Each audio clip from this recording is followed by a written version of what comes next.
Hello, this is Cate Stillman with the Yogahealer podcast. Welcome back. In this series, I'm talking about my book release, Master of You, which is coming out March 17th, 2020. In the last episode, I talked about what is Dharma, which is really the essence of Master of You, is how do you live a life aligned to your deeper purpose, to your ambition, to the kind of experiences that you want to design your life for. Like, what is your deeper dream? And how do you fulfill, how do you uphold who you are and who you want to become next in this lifetime? So if you missed that episode, go back and listen to that one after you listen to this one. They all will weave together and give you an experience of what the book is like, and hopefully you'll order the book. The book also comes with a free workbook online, and so if you get the book, there's instructions in the book on how to get the workbook. All right, so on with the show. So what I found in coaching members through the process of Awake Living course, which is the course behind the book, Master of You, this course that's how do you design your life so that you fulfill your greatest ambitions, and so that you up-level your personal spaces to be super supportive of who you want to become next, so that you align your time to have the kind of experiences in time that give you a sense of beingness and a sense of becoming. How do you align so that you experience deeper levels of flow and integrity, or water element? How do you live in a way that is really the most fulfilling life to you? And what we discovered, me and the Awake Living members along the way, is that there's a certain perspective. There's a number of perspectives that help the process of both being and becoming. And these perspectives can be taught, they can be learned, even for people who don't have this perspective at all coming in, that it helps. And so these perspectives, they're an ethos, they're an intentional culture, they're a set of ethics, if you will. They're mindsets, if you will. And they're ways of actually doing a check of like, am I thinking that way or not? And if I'm not, then that might be part of the problem. That might be part of maybe why I set goals and don't fulfill them. That might be why maybe I don't have control of my time. That might be why my house is always like in a state of like, instead of totally amazingly rejuvenating, etc. So I'm going to go in this episode into these ethos. And the first thing I'm going to do is just read the list. And if anyone who's listening has been a course member, you're going to be like, oh yeah, yep, I remember that one. All right. So the first one is orient towards thrive. It seems so simple, right? But think of like any given moment in the day where your awareness is orienting towards more chaos, or orienting towards self-destruction, right? Where you're thinking thoughts and you know where those thoughts go, and it's not the happy place. It's not a place of progress. So orient towards thrive. That's number one. And I'm just gonna read through them, briefly explain, and we'll see where we go, because we'll go deeper into some of them.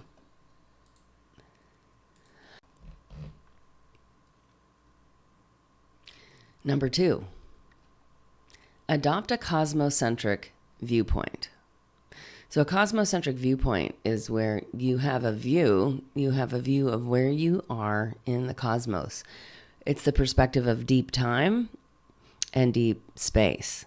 So if you don't just look at your life as your life, but you look at it as a string of lives that go back to the history of the cosmos, to the Big Bang, to what was before the Big Bang, to the entire progress and progression. If you see where you fit in the whole, it shifts your perspective, and it's orienting, right? And that's so much of what we're doing in orienting, is like we're orienting what is Dharma, like what is our purpose, what is a more purposeful, meaningful life, what are we here to uphold.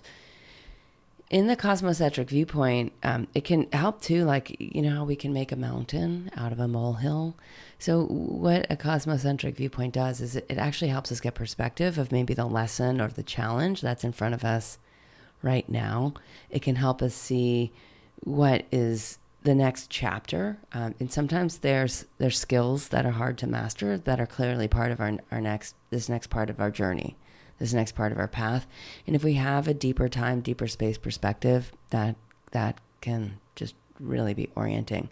The other thing it does is when we're stuck in what John Lennon sang to, what he wrote in the lyrics of I, me, my, like all through the day, I, me, my, I, me, my, I, me, my, right? Like what was he alluding to there, right? This whole like egocentric perspective. So we usually have no problem waking up in the egocentric perspective.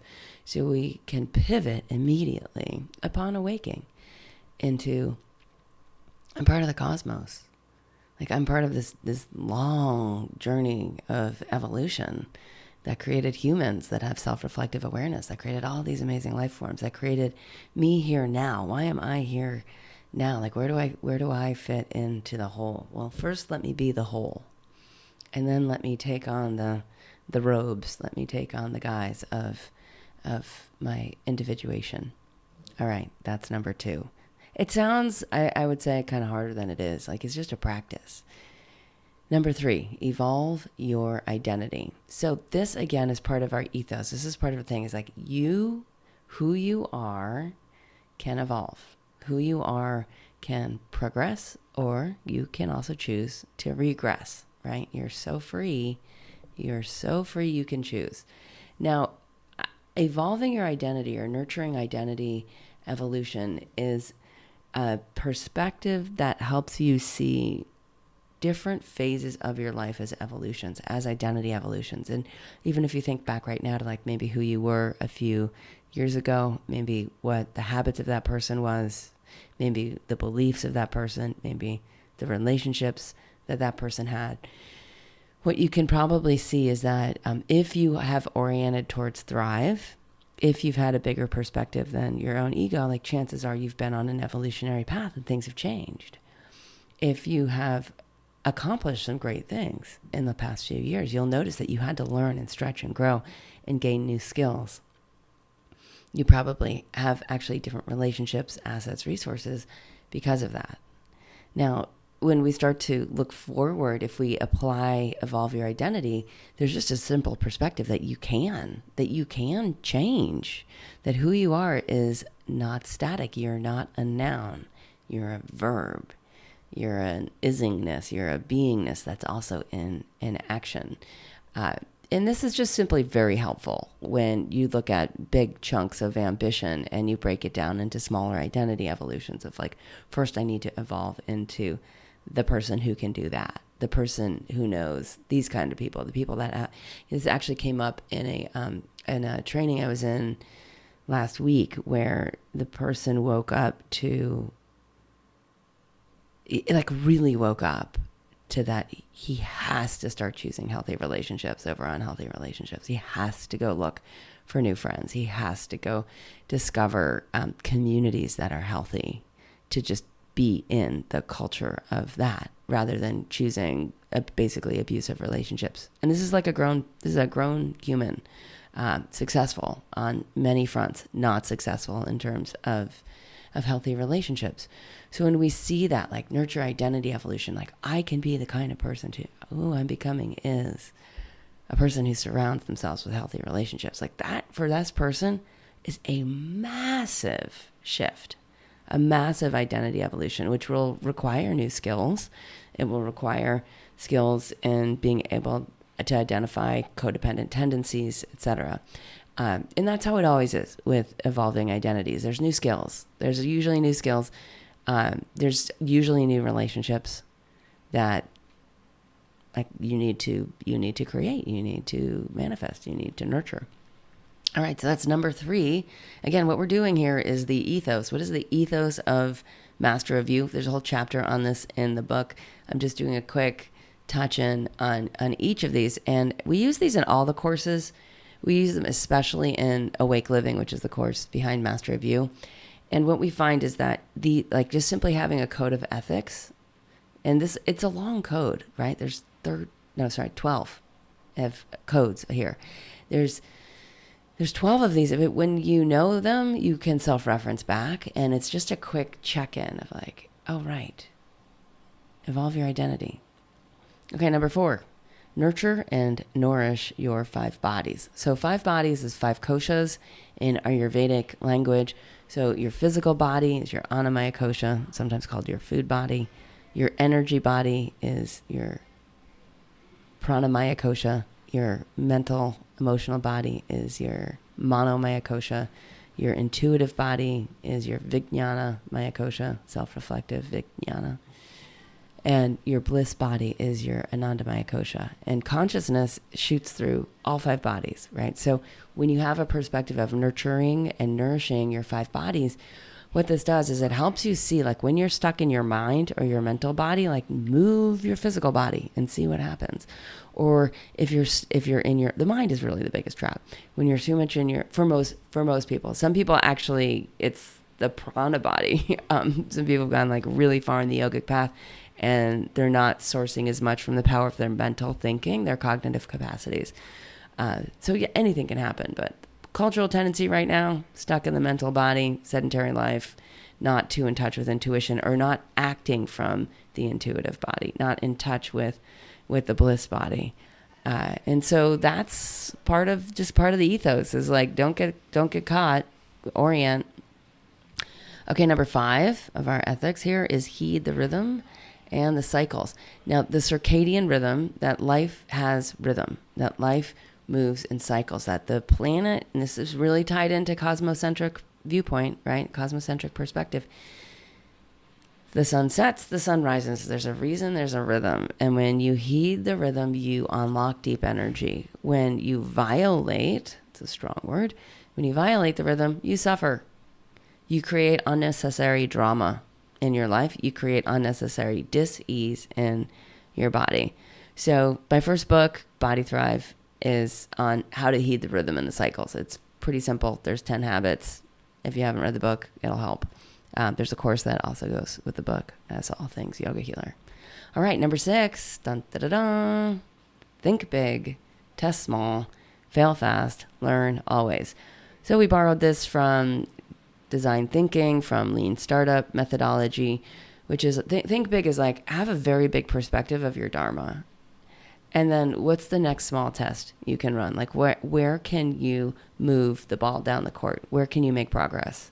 What do you think is your best action in stepping into deeper alignment, into stepping into your deeper ambitions, like right now, as in today? Now, fail fast is you're going to learn something from that. Where we don't learn is when we don't try new things, or we don't take small risks, or we don't put one foot in front of the other, but we just decide to like sit on the couch and think about it for a while. Nothing wrong with thinking, and we'll get into that in ambition. We'll get into strategic thinking, the kind of thinking where you have smoke coming out of your ears, right? Like real deep thinking. But I'm just talking about like, daydreaming. There's nothing wrong with daydreaming either. But if you're in a place where you're not moving forward, where you're not taking action, think big, test small, fail fast, learn always. Very helpful. So the fail fast. Fail, I love the acronym, first attempts in learning, especially for those of you who are perfectionist mindset, who think you should like get it right the first time and always get it right. It's just not actually a helpful perspective. Instead, running a lot of small tests, like getting in the habit of, and this actually ties into ethos number 8, which is embrace a solid B-, where you're not setting yourself up for perfection. You're setting yourself up for quick lessons learned and then applying. That's the learn always. Learn and then apply it next to how you're going to do your next test small. Number 6, this think big, test small, fail fast, learn always. I find that one and number 8, embrace a solid B- are some of the biggest shifts in perspective for members of Awake Living. Not on an intellectual level, but on a practical level. Like they understand the concepts of it, but to actually do it, no holds barred, right? Like to go for it with those two perspectives creates the greatest changes in their lives. They start to take rapid and massive action on Dharma to deeply align their life, to deeply design their life for a greater purpose, to live the life beyond their wildest dreams. And stuff happens. Big stuff happens. And it takes time. One foot in front of the other. But over time, that perspective leads to evolutionary growth. It leads to rapid identity evolutions. All right, number 7, we're cranking. Invest in yourself. So I've talked about this in many an episode, but like the way that most of us are raised is that you invest in mutual funds or you invest in a home ownership. And investing in yourself, making small investments into yourself all the time is what leads to a phenomenal life. So even investing in better food for yourself, investing in clothes that you love to wear, that make you feel great. So high quality, low quantity, right? Like what does that start to look like? And we'll get a lot much, more into that when we get into how to design your home for Dharma, including all the stuff, all the things in your home, aligning that to Dharma. We'll get into that in the next episode. Investing in yourself helps you see that you are your own best investment. I know from enrolling course members over years, and our courses they're not cheap because they're effective. And we want you to invest in a way that you can get a very solid return on your investment, right? And we believe that when you invest in yourself and you really lean in and do the work that needs to be done, that you are always your best investment, that you have the best return. You do way better than the tech stocks in the marketplace in a good year. And that's a lot, right? That's 20%. So can you do better than that? Yeah, I believe you should be able to do at least 50% return on investment with any investment you make on yourself. So this is big, and learning how to do this like continually, day after day. Investing in yourself also means like choosing the small habits that help you feel great tomorrow. When you do that repetitively, the next decades of your life start to look a lot better. All right, so continually investing in education, skills, resources, and relationships. And relationships is really big. A lot of us weren't taught that you should invest in better relationships. You should, right? It makes all the difference in the world. When you're paying someone to pay attention to you and help coach, guide, and mentor you, who's invested in you getting results, it's a game changer. So if anyone is listening and you're like, oh, I'm not doing that. That's not on I don't do that. You might want to think about it. Like you might really want to think about there's infinite resources. Money gets bigger every year in the marketplace, right? There's more money in the stock market year over year. There's money. And we're all using money all the time. If you keep investing in yourself and you expect huge returns, you design for big returns, and you think big, fail fast. Think big, test small, fail fast, learn always. Start to move that dial on abundance. All right, number 8. Embrace a solid B-. All right, so I talked a little bit about this with the Perfection, Carol Dweck's work on mindset, where if you have more of a fixed mindset and are orienting towards the A+ all the time, it can create paralysis, right? And that's not good. You don't want it. Sometimes people call it analysis paralysis, right? Where you're just thinking things over, you're analyzing things to the nth degree. What's fascinating about Carol Dweck's work on mindset, on fixed mindset, is that it starts to getting programmed into people at an early age. It's not something that people learn as an adult. It's something they pick up as a kid, where they're rewarded for doing things really, really well, and they're admonished for not doing things perfectly. And so they're not rewarded for learning. They're rewarded for performance. And so if you're continuing as an adult to reward yourself for performance and not reward yourself for learning, the problem is you can't learn much. And you'll only do things, this is Carol's research, you'll only do things that you can perform well on because you'll be afraid of failing. I see this all the time. Actually, many yoga teachers see this all the time, where someone's like, oh, I can't do yoga, I'm so tight. It's like, right. Maybe if you did yoga, you wouldn't be so tight. I can't surf, it's too hard. Oh, skiing, I'm a blah, blah, blah, right? And people self-label in a negative way instead of thinking like, oh, could I get a little bit better at that? Could I fail fast and learn something? Could I get a B-? And so the reason I settled on B- is it's actually kind of a funny story. My dad, we always thought he was like an A+ student growing up. He's like a tough Jewish guy from Brooklyn. And he had this appearance of success. Like since I was little, it was like, yeah, my dad's he's a tough guy and he's successful and he's fun and all these things. But in school, he expected us to get A's, which was really funny because like somewhere around high school, I found out he got B's. And I was like, what? No way, dude. You got B's and you always expected me and my sister to get A's. By the time I hit my brother, he gave up. Anyways, I often got more or less like B. I was like a B+, sometimes A-. That was a stretch for me. B+ student in honors courses. And when I thought about it, aspiring towards greatness, absolutely. Like, aim high, aim true, like, absolutely. But what can you learn along the way to get over analysis paralysis? That's the faster path to success. Ask any successful person. Ask entrepreneurs that are successful, small business owners that are successful, that are just like meeting the marketplace with innovation, staying in the marketplace in good years and bad years, right? And what you'll find is like they're constantly pivoting, learning, growing, like what's happening next, trying new things. And if they're trying to do all that perfectly, nothing happens. So applying that to you, how would you apply that to your life right now? Like, what do you need to just actually experiment more with? Just run the experiment. Run it to learn, not to perform. All right, number 9, trust your desire. So trust your desire is all about the Shakti. I talked about that in the last episode on Dharma with like, what is Dharma and what is your deeper dream? And I talked about it in terms of all the course conversations we had on Awaken Your Dream conversations that were part of our enrollment process back in the day, and actually still are. You can have a dream session if you go to yogahealer.com/dream. And if you want the free prep videos on awake living, it's yogahealer.com/awake. In those, you'll get really in tune with desire. So if anyone's not quite awake to like what you want to do, like what your ambition is, how you want to write the next chapter of your life, like what are your bigger goals? What's your 3-year vision? There's something that got disconnected in desire.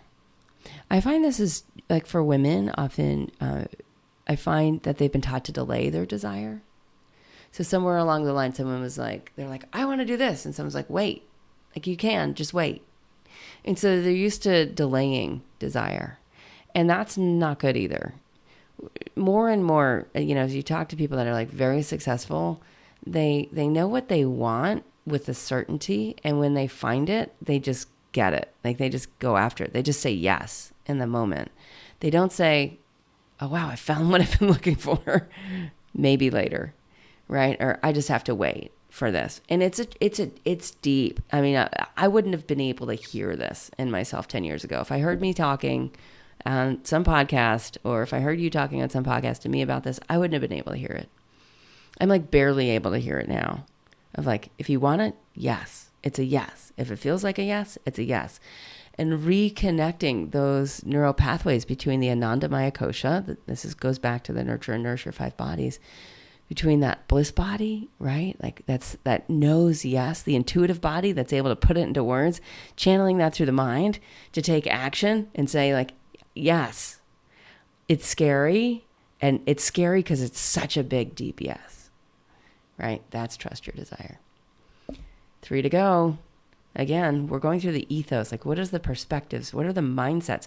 And these are just ways to check and balance. They're ways, too, that have helped me coach. Any coaches that are listening, when you develop an ethos for your coaching, it enables members to learn faster and communicate in the same language because they can then coach each other.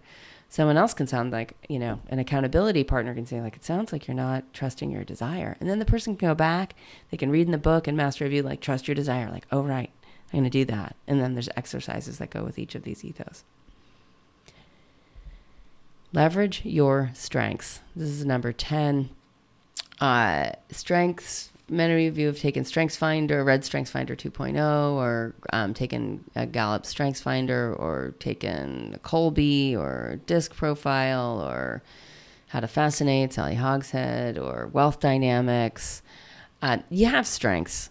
Right? You were born with certain natural abilities, and chances are you've cultivated those natural abilities because they were easier to cultivate than your unnatural abilities. So my unnatural abilities are around details and analysis, fact finding. I'm just not interested. Right? I'd rather play with like big ideas and potentiality than like the devil's in the details and processes and systems and whatnot. I respect them. I've gone after learning them. But like my deepest strengths, right? If I can leverage my deepest strengths, I can actually step deeper into my Dharma.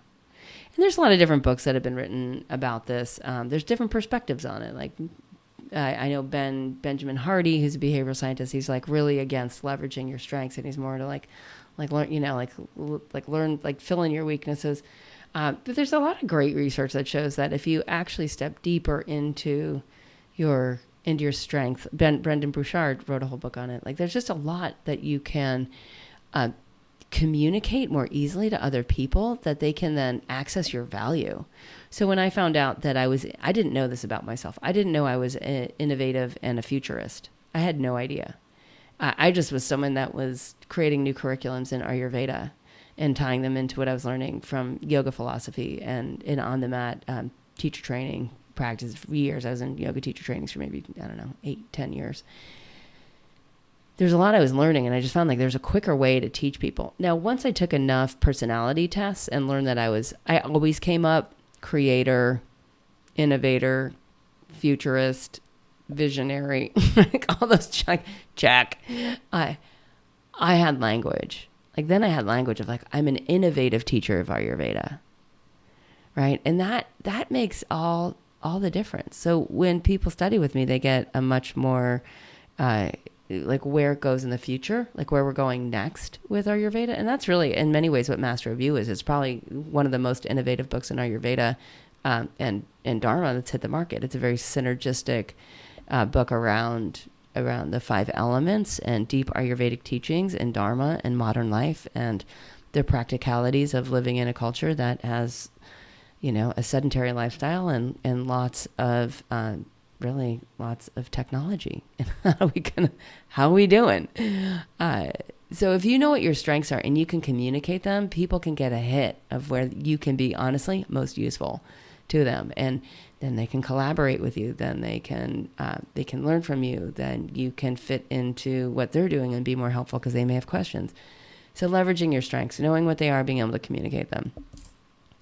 Number 11 of the ethos of Master of You: learn, mentor, master, co-create.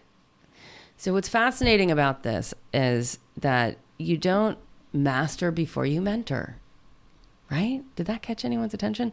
I actually, when I wrote out the values of Yogahealer and the values for yoga health coaching, I got this one, like this, when I wrote those out, I don't know, maybe it was 8 years ago. I got it wrong. It wasn't actually that long ago, maybe 6 years ago. I got it wrong. I put master before mentor. And what I found from reading influencers, and influencers is not about like social media influencers. It's about these 4 authors looked at these academics. They looked at all these case studies around relationships that grow faster, people that learn faster, that make deep changes faster. And they studied the Delancey Street Project in San Francisco, which is super famous for helping people who are leaving prison get back to work, and their lessons learned there with mentoring. And one of the key things that they found, and they iterate this throughout the book in a number of case studies, is that once you've learned something, you can mentor it right away. In mentoring it, you master it. It's not the other way around. In teaching someone else, you learn it better. And being able to have, fail fast, learn always, being able to access your solid B-, it makes you less scared to mentor. It makes you less scared to learn those lessons that need to be learned through communicating it to someone else. Because in that, they'll ask questions and you'll realize you don't know. And it's in filling in that gap that you don't know that you become a master.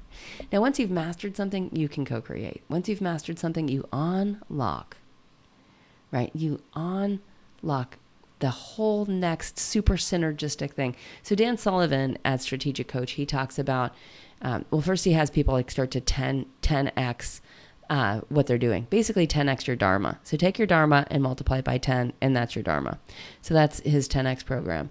Once people have done 10x, he looks at 100x, and that's where 2 10xers get together and co-create.